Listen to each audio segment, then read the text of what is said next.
Un grand bonjour aux différents membres de la communauté d'études quotidiennes. Nous prenons plaisir à vous remercier pour votre appréciation et d'avoir suivi nos différentes diffusions des leçons d'école du sabbat. Sachez que Dieu ne manquera pas de vous bénir abondamment. Nous sommes présents aujourd'hui encore pour continuer à étudier la leçon d'école du sabbat. Cette semaine, nous avons une leçon tout à fait importante qui est défendre la vérité. Le verset mémorisé tiré du livre de Jean, le chapitre 3, les versets 14 et 15, stipulant: Et comme Moïse éleva le serpent dans le désert, il faut de même que le Fils de l'homme soit élevé, afin que quiconque croit en lui ait la vie éternelle. Hier, nous avons vu dans l'introduction de la leçon qu'il nous incombe de défendre la vérité, peu importe les situations à laquelle nous sommes soumis. À l'exemple des Vaudois du Piémont, à l'exemple de Martin Luther, nous devons défendre la vérité, et à l'exemple des apôtres aussi. Dieu ne manquera pas de nous bénir en retour. La vérité n'est autre que Jésus crucifié sur la croix, qui reviendra bientôt nous chercher pour être au ciel avec lui.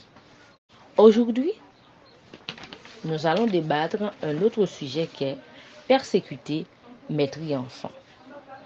Pour mieux comprendre cette notion de persécution, il faut faire une petite histoire, mais nous allons nous plonger dans le livre de Daniel chapitre 7, qui décrit un ensemble de royaumes sur terre. Nous sommes exactement en l'an 538 à Rome sous le règne de Belshazzar. Mais il faut décrire ces différents royaumes bien avant.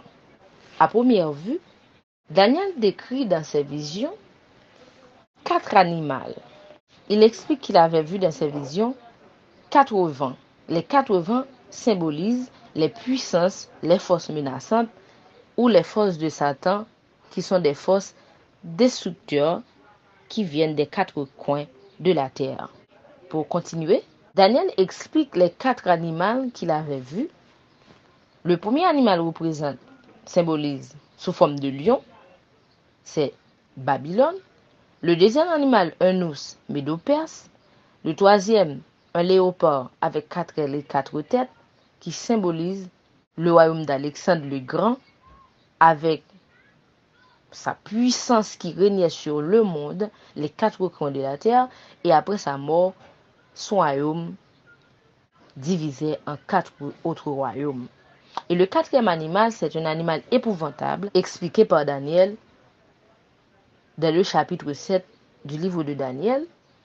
Un animal avec un dent de fer, symbole de force, de puissance, de pouvoir, et avec 10 cornes, c'est-à-dire le 4e royaume, qui est la Rome, qui s'était divisé en 10 royaumes avec 10 rois. Comme l'a si bien décrit la Bible, la Rome était un royaume de fer. On pourrait dire que le royaume de Rome, la puissance romaine, disons, avait réuni à elle seule les 3 autres royaumes précédents par sa puissance, par sa force. L'Empire romain avait écrasé tout ce qu'il trouvait sur son parcours. Et ce royaume-là avait comme préoccupation les enfants de Dieu. Les personnes qui professent être des enfants de Dieu ont été leur cible. Revenons dans la leçon.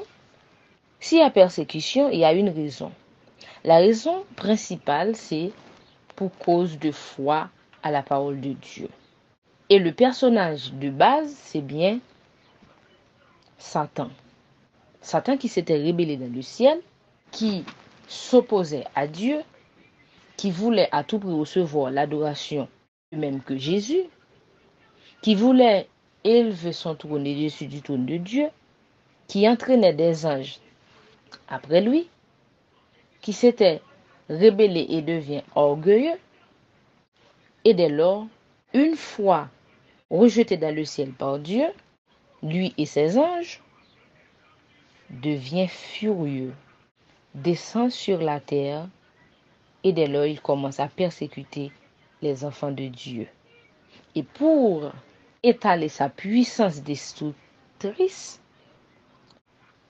il utilise les humains, spécifiquement les royaumes terrestres.